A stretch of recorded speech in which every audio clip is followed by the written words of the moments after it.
Comprenez bien comment on se rend libre. Pour être libre, il faut avant tout aimer Dieu. Car si vous aimez Dieu, vous ferez sa volonté. Et la volonté de Dieu est la justice et la charité, sans lesquelles point de liberté.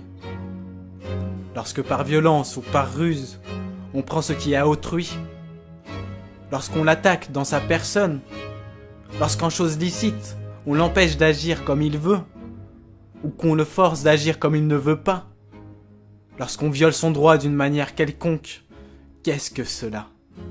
Une injustice. C'est donc l'injustice qui détruit la liberté.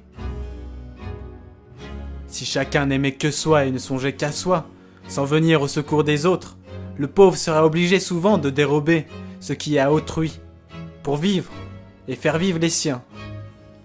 Le faible serait opprimé par un plus fort, et celui-ci par un autre, encore plus fort. L'injustice régnerait partout. C'est donc la charité qui conserve la liberté. Aimez Dieu plus que toute chose, et le prochain comme vous-même, et la servitude disparaîtra de la terre. Cependant, ceux qui profitent de la servitude de leurs frères mettront tout en œuvre pour la prolonger. Ils emploieront pour cela le mensonge et la force. Ils diront que la domination arbitraire de quelques-uns est l'esclavage de tous les autres et l'ordre établi de Dieu. Et pour conserver leur tyrannie, ils ne craindront point de blasphémer la providence. Répondez-leur que leur Dieu à eux est Satan, l'ennemi de la race humaine, et que le vôtre est celui qui a vaincu Satan. Après cela, ils déchaîneront contre vous leurs satellites. Ils feront bâtir des prisons sans nombre pour vous y renfermer. Ils vous poursuivront avec le fer et le feu. Ils vous tourmenteront et répandront votre sang comme l'eau des fontaines.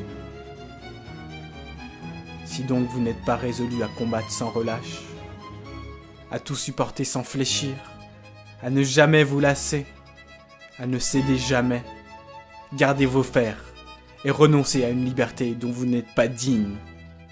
La liberté est comme le royaume de Dieu, elle souffre violence, et les violents la ravissent.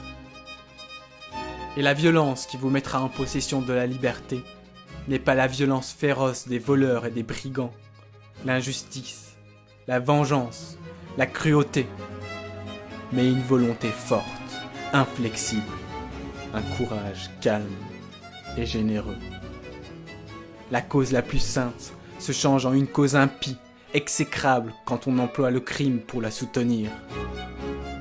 D'esclave, l'homme de crime peut devenir tyran, mais jamais il ne devient libre.